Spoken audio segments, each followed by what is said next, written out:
Hello everyone, welcome to PW only IAS और स्वागत है आपका इस सेशन में किस चीज के, प्लेसेस इन न्यूज के। तो आपको करना क्या है, हर बार की तरह आपको मैप पे जो इंपॉर्टेंट लोकेशंस है उसको पहचानना है और उसको डिस्कस करना है।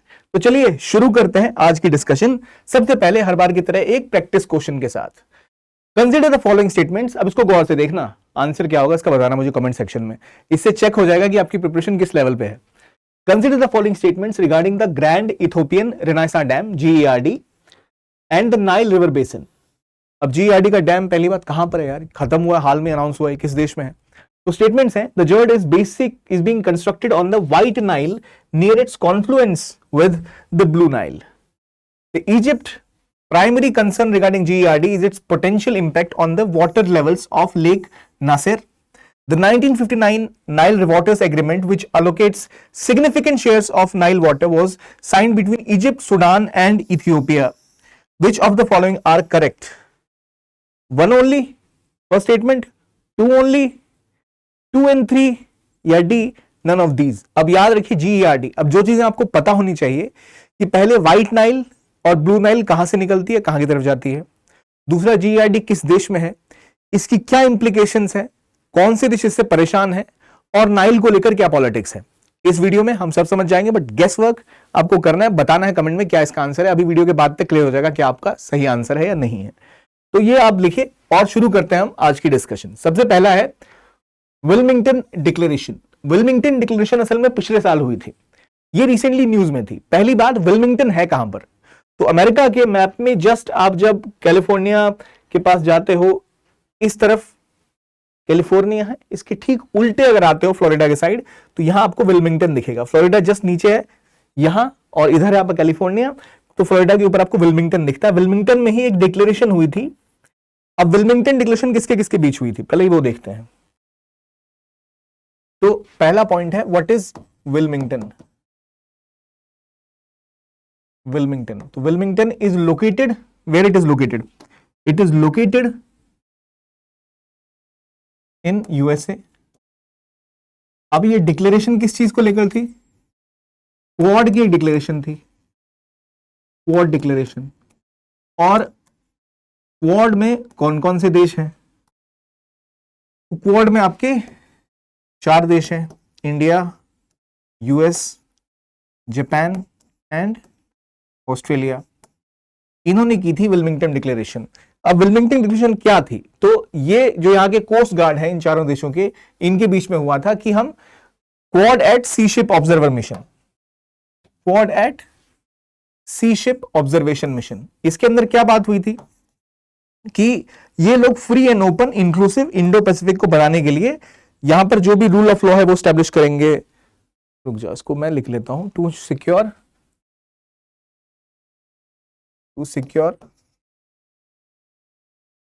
Free and open Indo Pacific.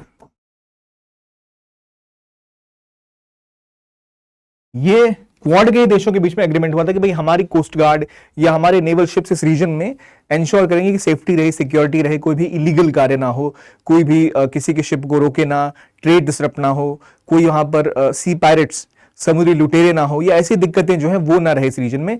इसको ध्यान में रखते हुए विल्मिंगटन डिक्लेरेशन की गई थी। तो कहां हुई थी? ऑस्ट्रेलिया में विल्मिंगटन जगह है, और यहीं पर आपकी विल्मिंगटन डिक्लेरेशन हुई थी। तो आपसे पूछा जाए भाई किससे जुड़ी हुई है, तो क्वाड की डिक्लेरेशन है।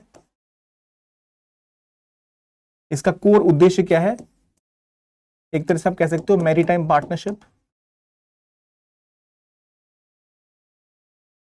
ये डायमेंशन है विल्मिंगटन का।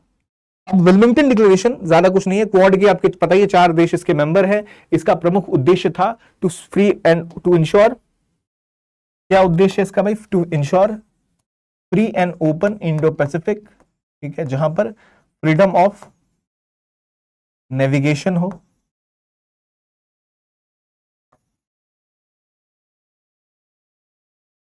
और फ्री लेन्स ऑफ कम्युनिकेशन हो।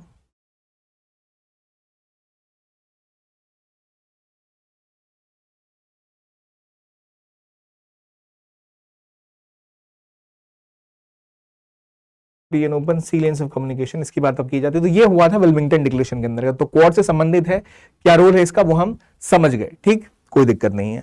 अगले मुद्दे पर आए, ये हम समझ गए कहां पर है, लोकेशन पूछी जाए तो ये बिल्कुल फ्लोरिडा के ऊपर, फ्लोरिडा बिल्कुल अमेरिका के मैप में अगर हम देखें ना इसको, तो ये देख रहे हो यहां, ये जो पट्टी से नीचे गिरी हुई, यहां पर आपका विल्मिंगटन है, इस लोकेशन पर, ये वाला पॉइंट। तो विल्मिंगटन डिक्लेरेशन यहां पर हुई थी रिगार्डिंग, ये जुड़ा हुआ है किससे, क्वाड के साथ। चलो मैं आपके लिए खुद इसको हाईलाइट कर देता हूं। अब आते हैं अगले मुद्दे की तरफ, जो है नामीबिया। अब नामीबिया को लेकर मुद्दा ये है, नामीबिया प्राइम मिनिस्टर की विजिट और नामीबिया के साथ हमारे बढ़ते संबंध, इसको लेकर नामीबिया पर प्रश्न आया था। नामीबिया पहले कहां पर है? नामीबिया अगर आपको मैप पे देखना है ना अफ्रीका के, नहीं पता तो साउथ अफ्रीका के आप ऊपर जाओ, नामीबिया आपको दिखेगा, विच इज लैंडलॉक कंट्री। ठीक है, ऐसा है क्या? दिख रही है लैंडलॉक कंट्री? नहीं है landlock country. Landlock country South Africa के ठीक ऊपर क्या है, जो उसके अंदर ही दो देश हैं, मैंने पिछले क्लास में डिस्कस किया था, which are two countries situated after South Africa. तो अगर मैं आपको लेके चलो मैप पे, इसके लिए ही हम लाए हैं, अपना रिवीजन करेंगे। सॉरी, ये तो गुरुग्राम पहुंच गए, यहां नहीं है हम हैं अफ्रीका में। तो चलो भाई चलते हैं अफ्रीका। तो अफ्रीका में आप देखो साउथ अफ्रीका के ठीक ऊपर बोट्सवाना, वो एक लैंडलॉक कंट्रीज का जिक्र मैं कर रहा था। इसको हम करते हैं कि हमारे स्लाइड में ही सेव हो जाए ये। ठीक है, let's add up and then let's go to this place now, let me handle this question now. ये है साउथ अफ्रीका, यहां जो कंट्री आप देख रहे हो, ठीक है, लेसेतो है ये, जो एक landlock country within South Africa है, एक ही कंट्री है, दूसरी नहीं है, दूसरी का बाउंड्री किसी और देश से भी लगता है। This is Swaziland. स्वाजीलैंड का एक और नाम है, वो मुझे क्या है बताइए, पिछली क्लास में हमने डिस्कस किया था। अब इससे ऊपर की तरफ आप जाएंगे तो यहां आपको दिखेगा बोट्सवाना, जो एक लैंडलॉक कंट्री है, जहां बहुत मात्रा में हाथी मिलते हैं। भारत बोट्सवाना के साथ, साउथ अफ्रीका के साथ और मोजाम्बिक की जो कंट्री है, इनके साथ बहुत सारे ट्रेड एग्रीमेंट्स ऑलरेडी करता है एग्रीकल्चर को लेकर। तो यहां इसके बोट्सवाना के साइड में आपको दिखेगा नामीबिया, पहले क्रिकेट भी खेलती थी, अभी भी कुछ देश पे खेलती है ये। तो नामीबिया एक ऐसी जगह है जो एक मेजर कोस्ट लाइन शेयर करती है। अब देखो यहां पर आपको एक डेजर्ट सा दिख रहा होगा, ये जो कलर सा दिख रहा है, तो यहां पहली बात, अब ज्योग्राफी में आ जाओ, क्या चीज है जो इसकी लोकेशन को हमें समझने में मदद करती है। ठीक है, हम आते हैं इसके ऊपर। ठीक है, नामीबिया। तो अफ्रीका को अगर आपको समझना है तो अफ्रीका के ठीक नीचे पहुंचेंगे साउथ अफ्रीका, साउथ अफ्रीका के ठीक ऊपर जाएंगे तो आपको दिखेगा बोट्सवाना, इधर आपको दिखेगा नामीबिया, एक साइड आपके अंदर ही लेसोथो है, ऊपर स्वाजीलैंड है, मोजाम्बिक है, मोजाम्बिक को पार करोगे समंदर आएगा, समंदर के पार में एक टुकड़ा है किसका, मेडागास्कर का। इतना तो याद रखना आसान है। अब इस रीजन की मैं ज्योग्राफी की थोड़ी बात कर रहा था, जो मैं नामीबिया की बात कर रहा था, यू कैन सी यहां पर आपको कई सारे डेजर्ट देखने को मिलेंगे। यहां पर आपको जो डेजर्ट दिखता है इसे कहते हैं नामिब डेजर्ट, जिसकी खास बात ऐसी है कि वो ऐसा डेजर्ट है जहां पर समुद्र और आपको रेगिस्तान आसपास दिखेगा। ऐसी व्यू आपको रेयरली कहीं देखने को मिलेंगे, बहुत खूबसूरत जगह है। और यहीं पर आपको जो इस रीजन में आप देखो हुन्स माउंटेन भी देखने को मिलते हैं, जो काफी फेमस है। यहां पर आपको फिश रिवर भी देखने को मिलती है। तो ये कुछ चीजें हैं जो ध्यान में रखिएगा। तो ये कहां पर लोकेटेड है, in southern western coast of Africa. Just इसके पास में एक कोस्ट है, उसका नाम है skeleton coast. Skeleton coast, skeleton coast कहां पर है, skeleton coast is in Namibia के पास है। तो याद रखिए, मैं आपसे पूछूं अगर स्केलेटन कोस्ट कहां पर है, आपको पता होगा एक कोल्ड करंट आती है, बेंगुला करंट, वो कहां पर आती है, तो यहीं आती है। तो इसको जरा देख लेते हैं।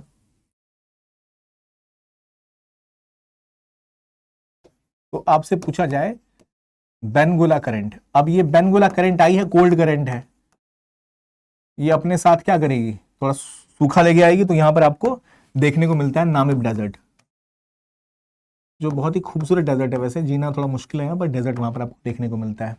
फिर मैंने आपको बोला यहां पर आपको स्केलेटन कोस्ट देखने को मिलती है, स्केलेटन कोस्ट।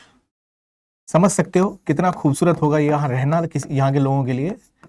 यहाँ पर आपको स्केलेटन कोस्ट देखने को मिलती है। Skeleton coast is in Namibia. मैं फिर से लेके चलता हूँ आपको नामीबिया की तस्वीर की तरफ। यहाँ पर होगा स्केलेटन कोस्ट, ये नामिब डेजर्ट के सामने सामने जो है। ठीक है, तो ये तो याद रखिए। आसपास वाल्विस बे है, नामिब नेशनल पार्क है, तो वाल्विस बे। अब इतनी कहानी क्यों है, कहानी इसलिए है कि भारत नामीबिया के साथ में संबंधों को बहुत डेवलप करना चाह रहा है। हमने लगातार कंसिस्टेंटली इनके साथ रिलेशंस को डेवलप किया है। यहां डायमंड बहुत मात्रा में मिलता है और यूरेनियम का एक मेजर एक्सपोर्टर है। तो डायमंड, यूरेनियम सिल्वर यहां मिलता है और प्लस वाइल्ड लाइफ भी भारी मात्रा में है, तो इसलिए इंपॉर्टेंट है ये। और यहीं पर आपको कालाहारी डेजर्ट का रीजन भी देखने को मिलता है, जिस मैप पे देख लेते हैं। नामिब हो गया और Kalahari, let me take you to the Kalahari, हम सर्च करते हैं ताकि हमें एग्जैक्ट लोकेशन दिख जाए मैप पे बढ़िया से। हम देखो कालाहारी डेजर्ट इधर आपको दिखेगा नामिब, और यहाँ आपको कालाहारी डेजर्ट इस रीजन में दिख रहा है, ठीक है, जो बोट्सवाना उस पूरी रीजन में फैला हुआ है, ठीक। वो भी हम यहाँ मेंशन करेंगे ही करेंगे अपने प्रत्युत्तर में, ठीक है।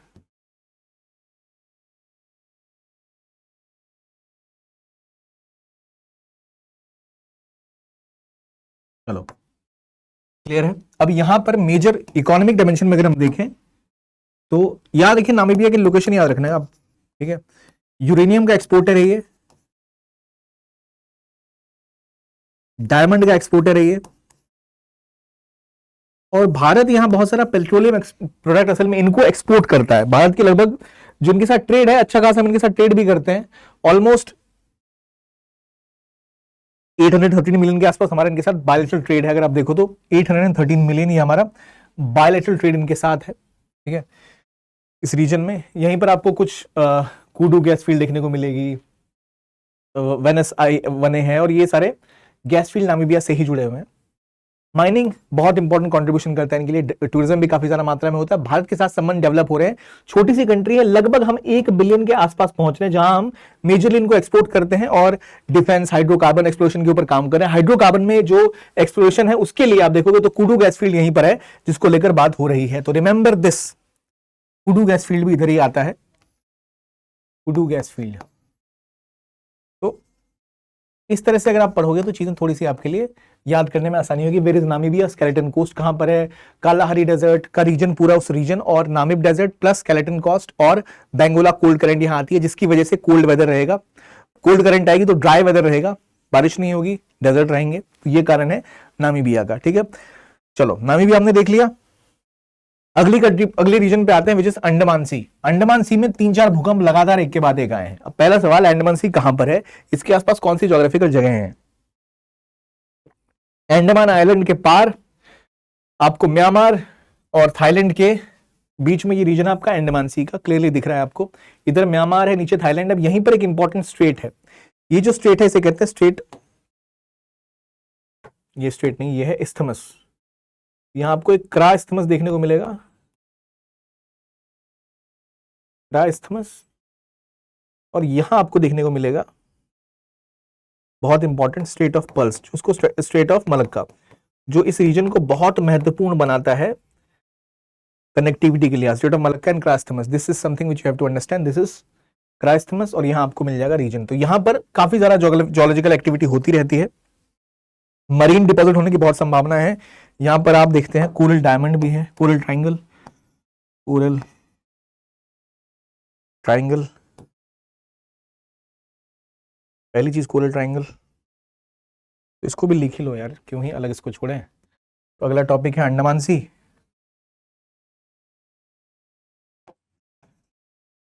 अंडमान सी आपसे लोकेशन पूछी जाए तो याद रहेगी।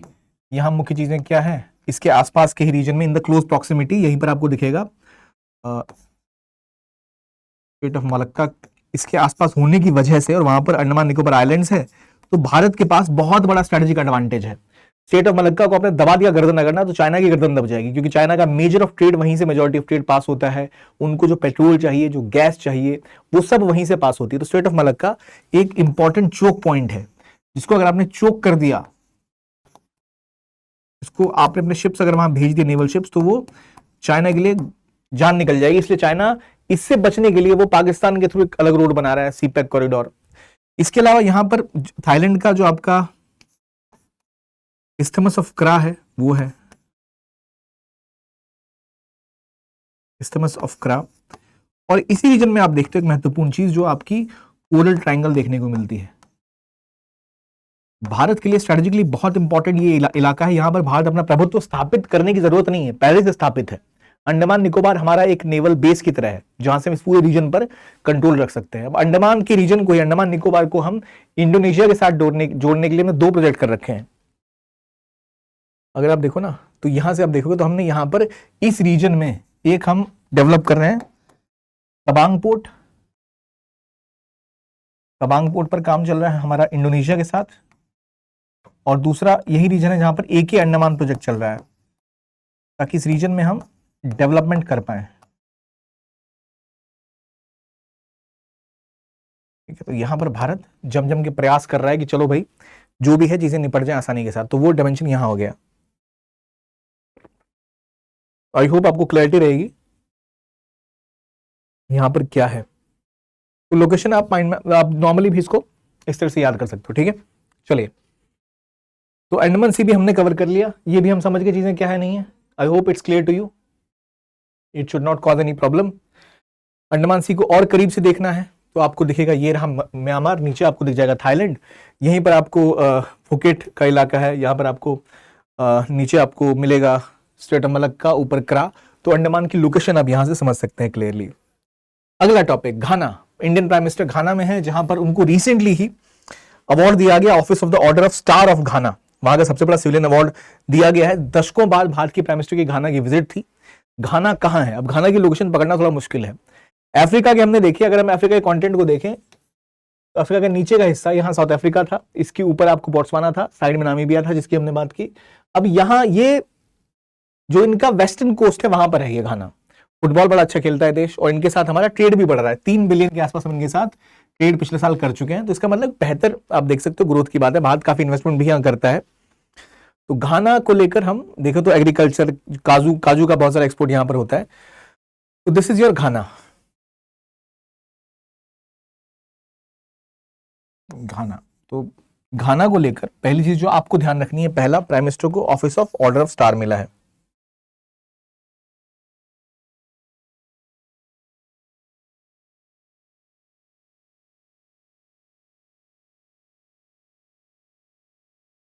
Award to team. अब बायलैटरल ट्रेड भी आप देखो तो हम इनके साथ काफी ज्यादा ग्रो कर रहे हैं। इन्वेस्टमेंट,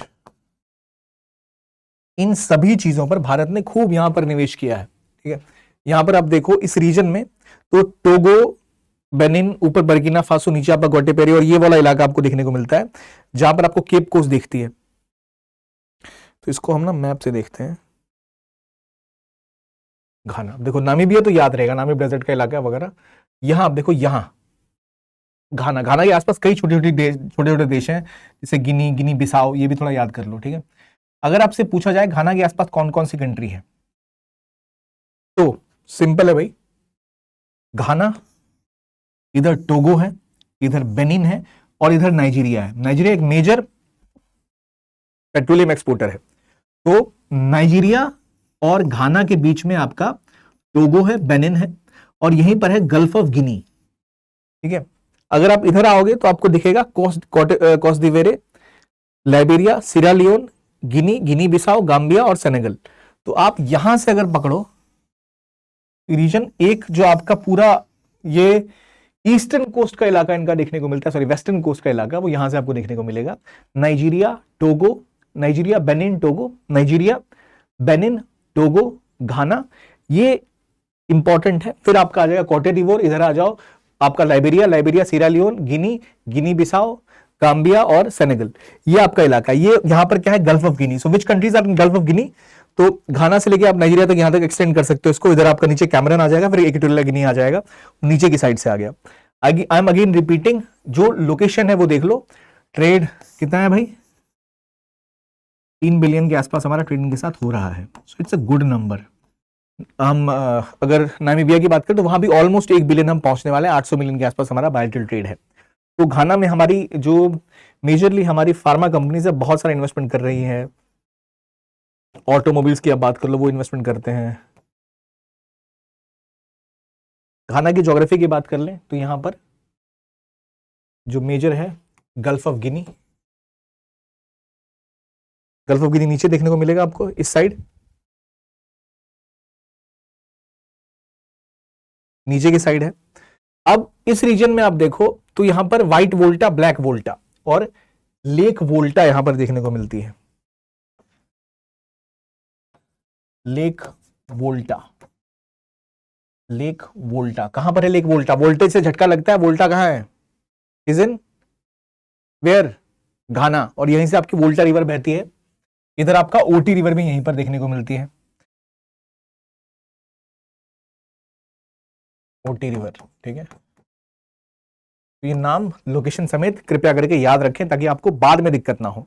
तो वो इसको एक बार देख लें। नीचे केप कोस्ट है, गल्फ ऑफ गिनी है इधर, और इसके जस्ट साइड में कौन है? टोगो। टोगो के बाद कौन है? गिनी या बेनिन। तो Benin, Guinea on other side. ठीक है, चलो ये हमने देख लिया। एक बार लोकेशन दोबारा देख लीजिए। कोटे डिवोर इधर है, उधर टोगो है, फिर बेनिन है, और फिर नाइजीरिया है, यहाँ घाना है, नीचे गल्फ ऑफ आपको गिनी देखने को मिलेगा। फुटबॉल में सारे खिलाड़ी बहुत धुरंधर है यहाँ के। ठीक है, चलो ये हमने देख लिया।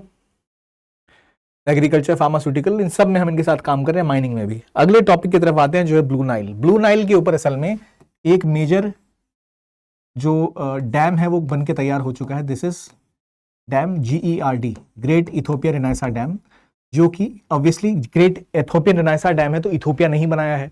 और इथोपिया में है लेक टाना। लेक टाना से निकलती है ब्लू नाइल।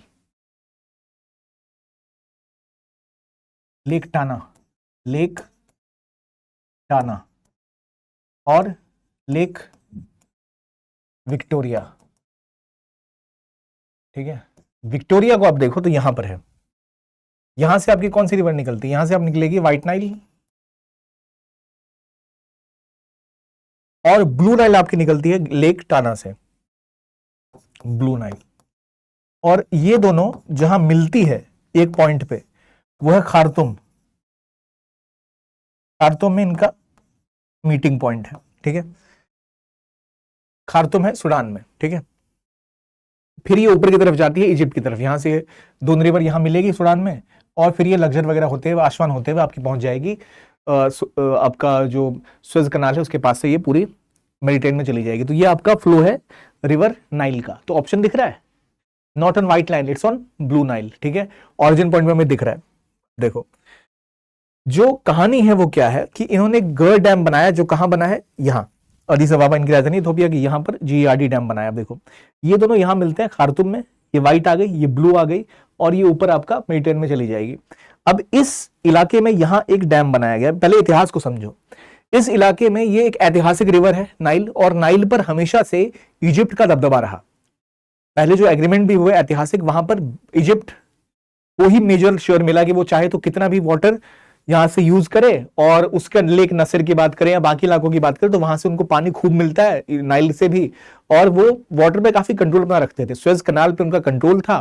तो ट्रेड के लिहाज से इजिप्ट के पास बहुत सारी पावर थी, इसलिए सब डरते थे कि भाई इजिप्ट जो चाह रहा है वही करने दो। लेकिन अब जमाना बदल गया, और इथोपिया ने कहा कि भाई हम वो कंट्री है जहां से रिवर निकल रही है, we are upstream river, upstream country, हमारे देश से नदी निकलती है, हम क्यों माने आपकी बात जिसमें हमको कम पानी मिलता है। इन्होंने कहा हम एक बड़ा सा डैम बनाएंगे which is called as GERD।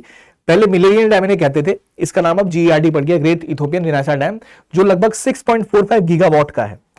6.45 gigawatt, जो एक बहुत बड़ा प्रोजेक्ट है।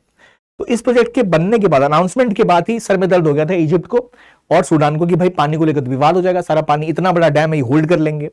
तो इन्होंने बोला था, इथोपिया ने सूडान को, कि देखो ये डैम बनेगा तो हम डैम से जो बिजली बनेगी वो आपको भी देंगे, आपको बिजली चाहिए, आपके लिए भी बेहतर है। पानी पहले थोड़ा आपको कम मिलेगा, पर उसके बाद पानी का लेवल हम आपका देंगे, चिंता मत करो, आपको बिजली भी मिलेगी और आपको फिर इरिगेशन के लिए भी पानी मिल जाएगा, आपके इलाके में भी ग्रोथ होगी, डेवलपमेंट होगी। एक बड़ा डैम है, अभी तक के अफ्रीका के सबसे बड़े डैम में से एक, सबसे बड़ा डैम अफ्रीका का, चाइना ने ही बनाया इसको भी। तो वो एक कहानी है। कहां पर है ये याद रखो लोकेशन, इट इज इन बेनिश गंगुल और गुनमुज रीजन। बेनिश अंगुल गुमुज, याद रखना, बेनिश अंगुल गुमुज, यहां पर है GERD डैम। तो यहां पर इथोपिया ने सूडान को, एक सूडान की हालत तो पहले ही खराब है, तो वो मान भी गया था कि चलो ठीक है हैंडल हो जाएगा। लेकिन इजिप्ट को लगा कि भाई अगर ये इतना बड़ा डैम बनाएंगे तो हमारे देश का पानी काफी ज्यादा प्रभावित हो जाएगा। इन्होंने कहा था हम अटैक कर देंगे आपके ऊपर। जब अनाउंस हुआ तो सूडान ने भी धमकी दी थी भाई हम भी अटैक कर देंगे, और सूडान को तो मना लिया, इनको लेकर अभी भी दिक्कत थी। तो अब जाके ये बोला गया GERD डैम कंप्लीट हो चुका है, और अब जब उसमें पानी स्टोर किया जाएगा तो विवाद और बढ़ेगा। तो रिमेंबर, ब्लू नाइल के ऊपर है, सूडान के बॉर्डर पे बनाया, अफ्रीका का सबसे बड़ा प्रोजेक्ट है, इथोपियन इलेक्ट्रिक पावर कॉर्पोरेशन का है, ये चाइना की कंपनी ने इसको बनाया है। ये 2011 से स्टार्ट हुआ था, अब जगह कंप्लीट हो चुका है। तो मैं आपको फिर एक बार लेके चलता हूं नाइल के ऊपर। कहां पर है नाइल, ये देखो, ये आप देखो लेक विक्टोरिया, ठीक है, राइट। अब यहां हम ढूंढेंगे सबसे पहले, रुक जाओ,